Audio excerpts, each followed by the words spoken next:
ಕರಿಬೇವಿನ ಎಲೆ ಆಹಾರದ ರುಚಿ ಜೊತೆಗೆ ಆರೋಗ್ಯಕ್ಕೂ ಬೆಸ್ಟ್. ಕರಿಬೇವಿನ ಎಲೆಗಳು ಭಾರತದಲ್ಲಿ ಜನಪ್ರಿಯ ಏಕೆಂದರೆ ಅದರ ಸುವಾಸನೆ ಮತ್ತು ಗಮನಾರ್ಹ ರುಚಿ. ಕರಿಬೇವಿನ ಎಲೆ ಮರವನ್ನು ಮೂಲತಃ ಭಾರತದಲ್ಲಿ ಅದರ ಸುವಾಸನೆಯುಕ್ತ ಎಲೆಗಳಾಗಿ ಬೆಳೆಸಲಾಯಿತು. ಅದರ ಅದ್ಭುತ ಮತ್ತು ವಿಭಿನ್ನ ಪರಿಮಳದಿಂದ ಇದು ನಿಧಾನವಾಗಿ ಏಷ್ಯಾದ ಅನೇಕ ಅಡಿಗೆ ಮನೆಗಳಲ್ಲಿ ಜಾಗ ಪಡೆಯಿತು. ಕರಿಬೇವಿನ ಎಲೆಗಳು ಪಕೋಡದಲ್ಲಿ ಅತ್ಯಗತ್ಯ ಪದಾರ್ಥ. ಇದು ದೇಶದ ಅನೇಕ ಭಾಗಗಳಲ್ಲಿ ಸಾಕಷ್ಟು ಜನಪ್ರಿಯ ಆಹಾರದ ಭಾಗ. ಇದಲ್ಲದೆ ಕರಿಬೇವಿನ ಎಲೆಗಳನ್ನು ಹಲವಾರು ಖಾದ್ಯಗಳಲ್ಲಿ ಸೇರಿಸಬಹುದು. ಕರಿಬೇವಿನ ಎಲೆಗಳನ್ನು ಅವುಗಳ ವಿಶಿಷ್ಟ ಪರಿಮಳದ ಹೊರತಾಗಿ ಇನ್ನೂ ಪ್ರಯೋಜನಗಳಿವೆ. ಅವುಗಳೇನು ಅಂತ ತಿಳಿದುಕೊಳ್ಳೋಣ.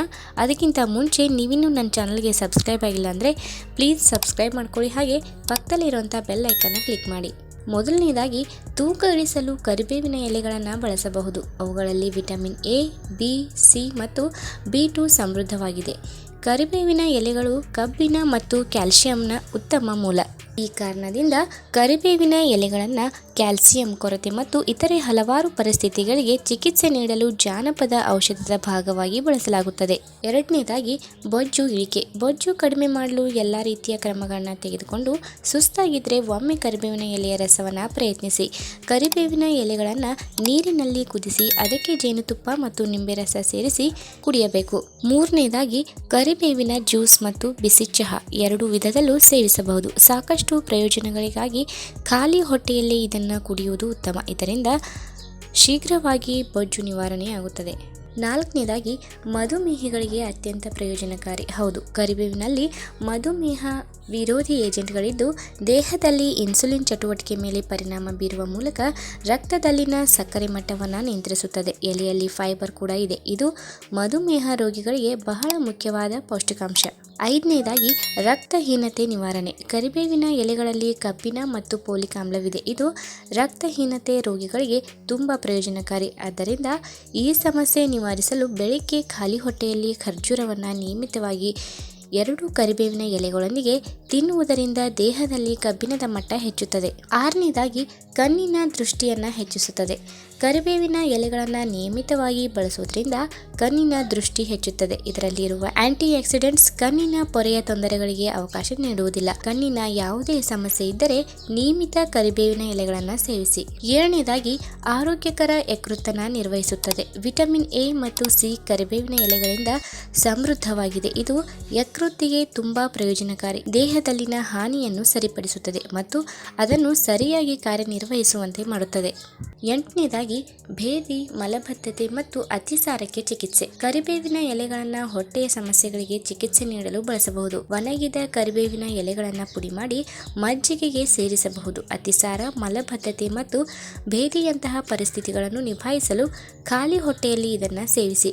ಕರಿಬೇವಿನ ಎಲೆಗಳು ಕರುಳಿನ ಚಲನೆಯನ್ನು ಬೆಂಬಲಿಸುತ್ತವೆ ಮತ್ತು ಜೀರ್ಣಕಾರಿ ಕಿಣ್ವಗಳನ್ನು ಉತ್ತೇಜಿಸುತ್ತವೆ. ಒಂಬತ್ತನೇದಾಗಿ ಬೆಳಗಿನ ಅನಾರೋಗ್ಯ ಮತ್ತು ವಾಕರಿಕೆಯನ್ನು ನಿವಾರಣೆ ಮಾಡುತ್ತದೆ. ಗರ್ಭಧಾರಣೆಯ ಮೊದಲ ತ್ರೈಮಾಸಿಕದಲ್ಲಿ ಮಹಿಳೆಯರು ಬೆಳಗಿನ ಅನಾರೋಗ್ಯ ಮತ್ತು ವಾಕರಿಕೆಯಿಂದ ಪರಿಹಾರ ಪಡೆಯಲು ಕರಿಬೇವಿನ ಎಲೆಗಳನ್ನು ಆಯ್ಕೆ ಮಾಡಬಹುದು. ಕರಿಬೇವಿನ ಎಲೆಗಳು ವಾಕರಿಕೆ, ಬೆಳಗ್ಗೆ ಅನಾರೋಗ್ಯ ಮತ್ತು ವಾಂತಿಯನ್ನು ನಿವಾರಿಸುತ್ತದೆ. ಇನ್ನು 10 ಒತ್ತಡ ನಿವಾರಣೆ. ಕರಿಬೇವಿನ ಸಾರಭೂತ ತೈಲ ಒತ್ತಡವನ್ನು ಪರಿಣಾಮಕಾರಿಯಾಗಿ ಕಡಿಮೆ ಮಾಡುತ್ತದೆ. ಇದಕ್ಕೆ ಕಾರಣ ಬಹುಶಃ ಕರಿಬೇವಿನ ಪರಿಮಳದ ಶಾಂತಗೊಳಿಸುವ ಪರಿಣಾಮ. ಇದರ ಸುವಾಸನೆ ಉಸಿರಾಡುವುದರಿಂದ ಒತ್ತಡ, ಆತಂಕ ಮತ್ತು ಖಿನ್ನತೆಯನ್ನು ಕಡಿಮೆ ಮಾಡುತ್ತದೆ ಎಂದು ಅಧ್ಯಯನಗಳು ತೋರಿಸುತ್ತವೆ.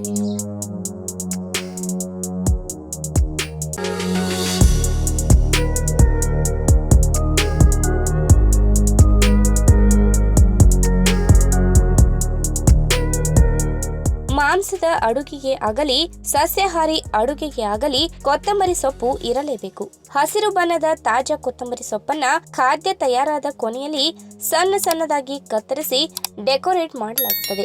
ಅಷ್ಟಕ್ಕೂ ಕೊತ್ತಂಬರಿ ಸೊಪ್ಪು ಆಹಾರವನ್ನ ಶೃಂಗರಿಸುವ ಸಲುವಾಗಿ ಬಳಸಲಾಗುತ್ತದೆಯೇ? ಅಲ್ಲವೇ ಅಲ್ಲ. ಕೊತ್ತಂಬರಿ ಸೊಪ್ಪನ್ನ ನಮ್ಮ ಭಾರತೀಯ ಪಾಕ ಪದ್ಧತಿಯಲ್ಲಿ ಹೆಚ್ಚಾಗಿ ಬಳಸಲಾಗುತ್ತದೆ.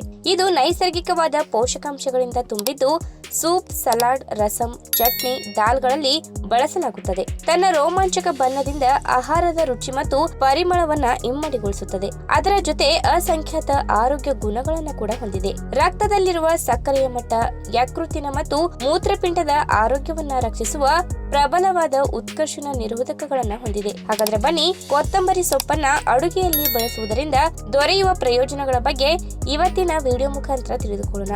ಅದಕ್ಕಿಂತ ಮುಂಚೆ ನೀವಿನ್ನು ನನ್ನ ಚಾನಲ್ಗೆ ಸಬ್ಸ್ಕ್ರೈಬ್ ಆಗಿಲ್ಲ ಅಂದ್ರೆ ಪ್ಲೀಸ್ ಸಬ್ಸ್ಕ್ರೈಬ್ ಮಾಡ್ಕೊಳ್ಳಿ. ಹಾಗೆ ಪಕ್ಕದಲ್ಲಿರುವಂತಹ ಬೆಲ್ ಐಕಾನ್ ನ ಕ್ಲಿಕ್ ಮಾಡಿ. ರಕ್ತದಲ್ಲಿನ ಸಕ್ಕರೆಯ ಅಂಶ ಹೆಚ್ಚಾಗುವುದರಿಂದ ಮಧುಮೇಹದ ಅಪಾಯವು ಕೂಡ ಹೆಚ್ಚಾಗುತ್ತದೆ. ಕೊತ್ತಂಬರಿ ಸೊಪ್ಪಿನಲ್ಲಿರುವ ಆಹಾರದ ಫೈಬರ್ಗಳು ಮತ್ತು ಪ್ರೋಟೀನ್ಗಳು ಗಮನಾರ್ಹವಾಗಿ ರಕ್ತದಲ್ಲಿನ ಸಕ್ಕರೆಯ ಮಟ್ಟವನ್ನ ನಿಯಂತ್ರಿಸುತ್ತದೆ. 1 ಲೋಟ ಕೊತ್ತಂಬರಿ ಸೊಪ್ಪಿನ ರಸಕ್ಕೆ ಜೇನುತುಪ್ಪವನ್ನ ಸೇರಿಸಿ ಕುಡಿಯಬಹುದು. ಇದು ನಿಮ್ಮ ಹಸಿವನ್ನ ನಿಯಂತ್ರಿಸುವುದರ ಜೊತೆಗೆ ತೂಕವನ್ನ ಕೂಡ ಕಡಿಮೆ ಮಾಡುತ್ತದೆ. ಟೈಪ್ 2 ಮಧುಮೇಹಕ್ಕೆ ಉತ್ತಮವಾದ ಚಿಕಿತ್ಸೆಯನ್ನ ನೀಡುತ್ತದೆ. ಇನ್ನು ಕೊತ್ತಂಬರಿ ಸೊಪ್ಪನ್ನ ಅಡುಗೆಯಲ್ಲಿ ಬಳಸುವುದರಿಂದ ಆರೋಗ್ಯಕರವಾದ ದೃಷ್ಟಿಯನ್ನ ನೀವು ಪಡೆಯಬಹುದು. ಕೊತ್ತಂಬರಿಯು ವಿಟಮಿನ್ ಎ ನ ಉತ್ತಮ ಮೂಲವನ್ನ ಹೊಂದಿದೆ. ಅಲ್ಲದೆ ಇದರಲ್ಲಿರುವ ವಿಟಮಿನ್ ಸಿ ನಿಮ್ಮ ಪ್ರತಿರಕ್ಷಣಾ ವ್ಯವಸ್ಥೆಯನ್ನ ಉತ್ತೇಜಿಸುತ್ತದೆ. ದೇಹದಲ್ಲಿರುವ ಗಾಯಗಳನ್ನ ಗುಣಪಡಿಸುವಲ್ಲಿ ಕಾಲ್ಜನ್ ಉತ್ಪಾದನೆಯಲ್ಲಿ ವಿಟಮಿನ್ ಸಿ ಪ್ರಮುಖವಾದ ಪಾತ್ರ ವಹಿಸುತ್ತದೆ. ವಿಟಮಿನ್ ಎ, ಸಿ, ಇ ಮತ್ತು ಕ್ಯಾರೋಟಿನಾಯ್ಡ್ಗಳು ಆಂಟಿ ಆಕ್ಸಿಡೆಂಟ್ಗಳ ಜೊತೆಗೆ ದೃಷ್ಟಿ ದೋಷವನ್ನ ಸುಧಾರಿಸುತ್ತದೆ. ಇನ್ನು ಹಸಿರು ಬಣ್ಣದ ಕೊತ್ತಂಬರಿ ಸೊಪ್ಪುಗಳು ನಿಮ್ಮ ಹೊಟ್ಟೆಯ ಅನೇಕ ತೊಂದರೆಗಳಿಗೆ ಚಿಕಿತ್ಸೆಯನ್ನ ನೀಡುತ್ತದೆ. ಇದರಲ್ಲಿರುವ ಆಂಥೋಸಯಾನಿನ್ ಉರಿಯೂತದ ಗುಣಗಳನ್ನ ಸಕ್ರಿಯಗೊಳಿಸುತ್ತದೆ. ಸಾಕಷ್ಟು ಜನರು ಹೊಟ್ಟೆಯ ಹುಣ್ಣು, ಅಜೀರ್ಣದ ಸಮಸ್ಯೆಯಿಂದ ಬಳಲುತ್ತಿರುತ್ತಾರೆ. ಅಂತವರಿಗೆ ಕೊತ್ತಂಬರಿ ಎಲೆಗಳು ಚಿಕಿತ್ಸೆಯನ್ನ ನೀಡುತ್ತದೆ. ಇದು ಗ್ಯಾಸ್ಟ್ರಿಕ್ ಮ್ಯಾಕೋಸಲ್ ಸ್ರವಿಸುವಿಕೆಯ ಮಟ್ಟವನ್ನ ಹೆಚ್ಚಿಸುತ್ತದೆ. ಒಟ್ಟಾರೆ ಕರುಳಿನ ಆರೋಗ್ಯವನ್ನ ಕಾಪಾಡಲು ಕೊತ್ತಂಬರಿ ತುಂಬಾ ಪ್ರಯೋಜನಕಾರಿಯಾಗಿದೆ. ಇನ್ನು ಕೊತ್ತಂಬರಿ ಎಲೆಗಳು ಮೂಳೆ ಸಾಂದ್ರತೆಯನ್ನ ಬಲಪಡಿಸುವ ಶಕ್ತಿಯನ್ನ ಹೊಂದಿದೆ. ಇದರಲ್ಲಿ ಕ್ಯಾಲ್ಸಿಯಂ, ಮ್ಯಾಗ್ನೀಷಿಯಂ, ರಂಜಕ ಹೊಂದಿರುವುದರಿಂದ ಮೂಳೆಗಳನ್ನ ಬಲಿಷ್ಠಗೊಳಿಸಲು ಉತ್ತೇಜಿಸುತ್ತದೆ.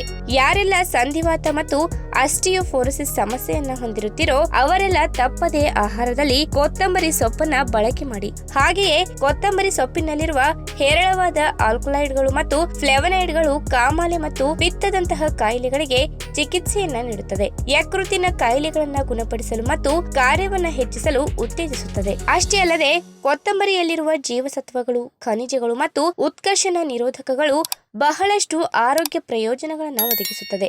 ಹಾಗೆಯೇ ಕೊತ್ತಂಬರಿಯಲ್ಲಿರುವ ಆಂಟಿ ಆಕ್ಸಿಡೆಂಟ್ಗಳು ನಿಮ್ಮ ದೇಹದಿಂದ ಫ್ರೀ ರ್ಯಾಡಿಕಲ್ಗಳನ್ನ ತೆಗೆದುಹಾಕುತ್ತದೆ.